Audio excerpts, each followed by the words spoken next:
All right, so before we get started, I'll tell a quick story about manifesting frogs and the crickets and the pond and the trees. I used to serve in the Marine Corps, and I'd come home on like pre-deployment leave or post-deployment leave, something like that. And I used to hang out at my aunt and uncle's house a lot, and they lived out in the countryside, and I'd sleep on their porch. And their porch was like a big wraparound porch around their house, like 3/4 of their house.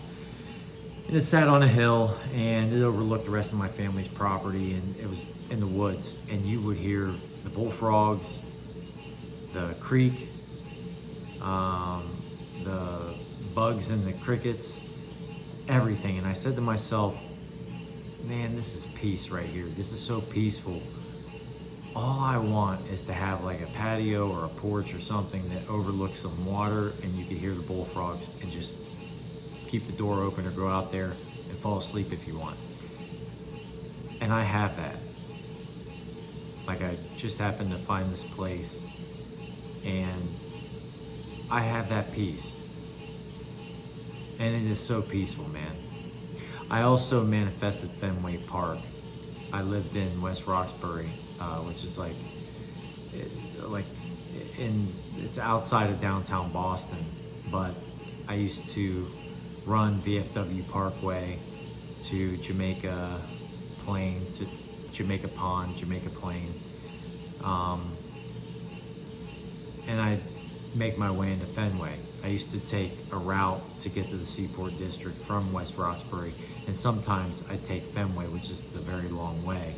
But I drive by Fenway Park all the time. And when I was a kid, I used to fantasize and like romanticize about living near Fenway Park and seeing the Sitco sign and seeing the green monster. I used to draw pictures of Fenway Park and the green monster in class.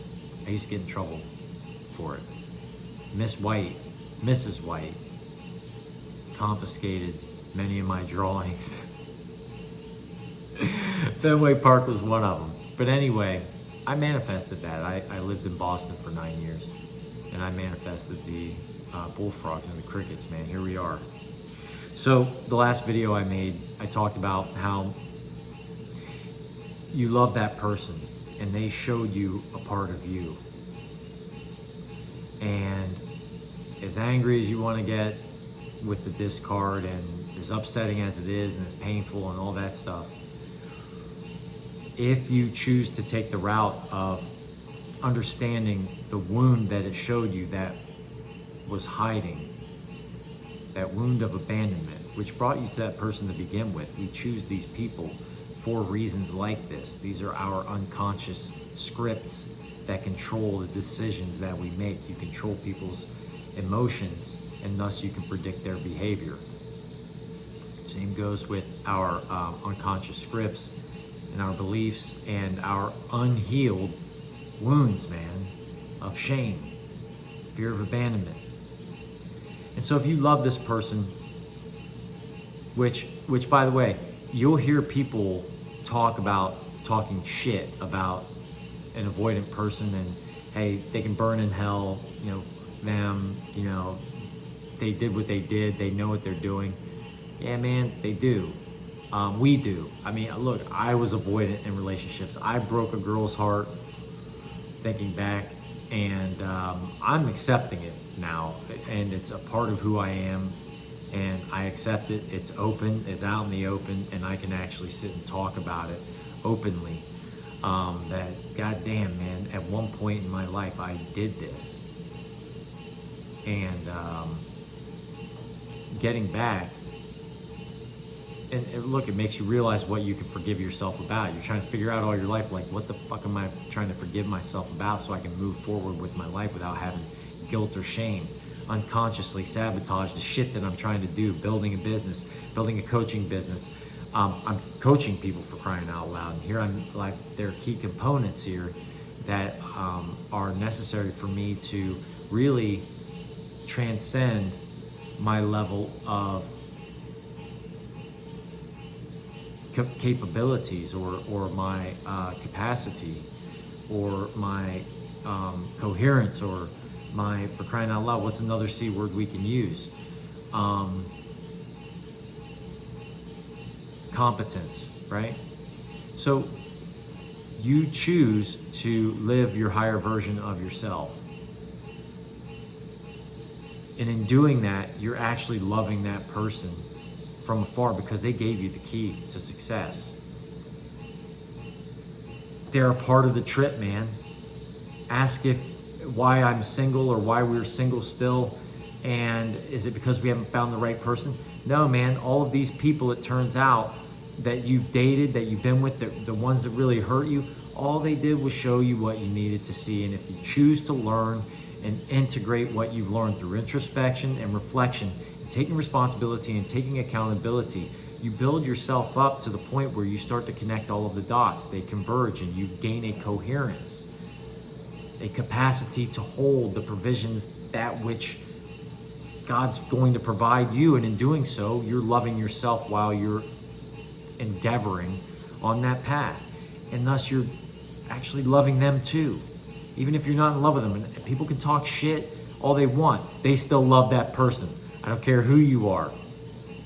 You're just in a part of your path and journey of growth and realization, self-realization, to where you're not seeing that, in fact, that person has shown you the way, man. And so part of my dilemma is this. Okay, I think about this person daily. When is it? We talk about attachment and detachment. When you detach from a person, have I detached? I feel like I have emotionally. But at the same time, I think about this person and they are on my mind. They continue to be 4 months later, right? And a part of me says, when is enough going to be enough where my thought patterns can shift completely away and I don't think about that person once during the day? Because when it comes down to it, me going about my path and having the pride, like people will have pride and they'll say, well, I want to get rid of this. Like I don't need this person. But in reality, it's not about whether you need them or not. They are just a part of it, whether you like it or not. Whether you want it to be or not, they're a part of what's about to happen to you.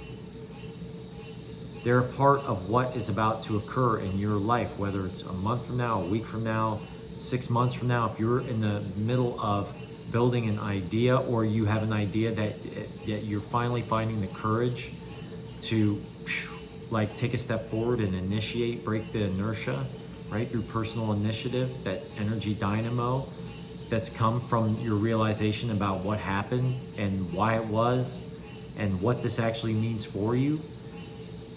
You are essentially, that person is a part of it, whether you know it or not. And to accept the fact that you're probably going to think about them on and off for a long time. You may, in fact, think about them for a long time, but it doesn't mean you have to resent or reject it. It's kind of like acknowledging emotions. Your pain just wants to be acknowledged. So sit with it in silence with the bullfrogs and the crickets in the water and feel it and acknowledge that it's there. It's part of who you are. We're human beings. We are allowed to be. Don't be ashamed of it. This is what brought us here to begin with, the shame. So that person's with you, whether you know it or not, and you are loving that person, whether you know it or not. And isn't that what this shit is all about anyway, to find your self-love? And if that person is, in fact, some kind of reflection of who you are, and when you saw the potential of that person, you were in that moment with them in the future. You visualized that. That's the shit that you were trying to embody. And synchronicities brought me there. I know that for a fact. I can't talk for everybody else, but what I do know is, as I look back in all my journals, I've got 4 of these right now, and I've been going back and looking back at what I wrote about synchronicities and how they brought me to this person, which they did, man.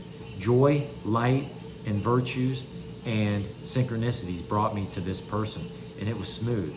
It was so effortless. It was so nice and stress-free, and I didn't even worry about it. I knew that if I just lived the way that I was living, it was good. God, the universe was going to bring me something, and it brought me something beautiful, even in its agony and pain, guys. It's fucking beautiful, man. The pain, baby. It is beautiful. And the thing about it is that, again, here we are, you're putting together everything that's going on. Look, what's happening in my life is incredible. We're breaking free from this shame shit. It's wide open. We're integrating it and coming to the realization that moving forward, that person is a part of the journey, man. You don't want it to be necessarily, but your pride tells you you don't need it, that you don't need that person. But I'll tell you this, it's not about needing or wanting or whatever. It just is. It happened. We cannot deny it. Just like we need to acknowledge our emotions, we acknowledge that it happened and we appreciate it. We're grateful and we have gratitude for it. It is things like that that are going to get us through this, what you would call vacillation, where you're teetering between the higher self and the old version of you. And it's not a linear movement that the ego wants your growth to be. Rather, it's like a roller coaster of valleys and peaks and things like that. And some days you're feeling it and some days you're not. We try to get to that powerful state where we stay in it more consistently, right? That's what we're here to do, rewire the nervous system by uncovering our truths and accepting it and integrating it in. And so we're accepting that. We're accepting that this person just is. They're part of it. That's how it is. And in the meantime, my whole dilemma was like, when do I let this person completely fucking go? And you don't, because they're a part of you. It's all a part of you. You fell in love with that person, that version of you.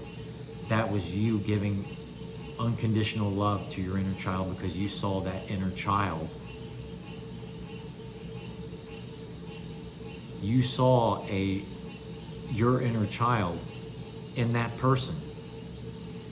That's how I fell in love with that person.